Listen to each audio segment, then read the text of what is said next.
ملکیت ہے، چاہے فیڈرل گورنمنٹ کلیم کرے یا پروونشل گورنمنٹ کلیم کرے، سندھ کے عوام کے انٹرسٹ میں یوز ہوگی، اور کوئی بھی پروجیکٹ سندھ گورنمنٹ کی کلیبریشن کے اور کنسنسس کے بغیر لانچ نہیں ہوگا۔ باقی جو اونرشپ کا ڈسپیوٹ، وہ تمام ایشوز جو ہے federal government provincial government resolve کر سکتی ہے۔ آرڈیننس میں جو امینڈمنٹ پروونشل گورنمنٹ کہے گی وہ امینڈمنٹ کے لیے بھی فیڈرل گورنمنٹ تیار ہے، اور ہم پوری کوشش کر رہے ہیں کہ یہ ایمیکیبلی ریزالو ہو، یہ جوڈیشلی ریزالو ہونے والا ایشو نہیں ہے۔ سر یہ جس طرح صوبائی حکومت کے تاثرات ہیں، اس سے تو یہ لگتا ہے کہ جس حالت میں جزائر پڑے ہوئے اسی طرح پڑے رہنے چاہیے۔ نہیں دیکھیے، اس سے سندھ کے عوام کا نقصان ہوگا۔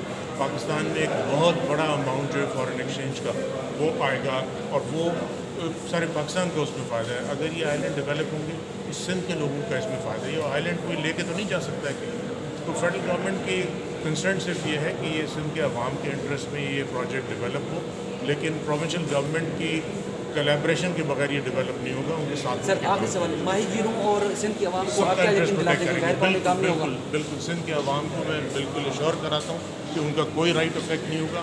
یہ گورنمنٹ سندھ کے عوام کو بھی ریپرزینٹ کرتی ہے، فیڈرل گورنمنٹ، وہ بھی پاکستان کا حصہ ہے، اور ملکیت سندھ کے عوام کی ہے۔ یہ لینڈ سندھ کے عوام کے ہیں، ڈیولپ کوئی بھی کرے، یہ ہے پراپرٹی سندھ کے لوگوں کی۔ Thank you.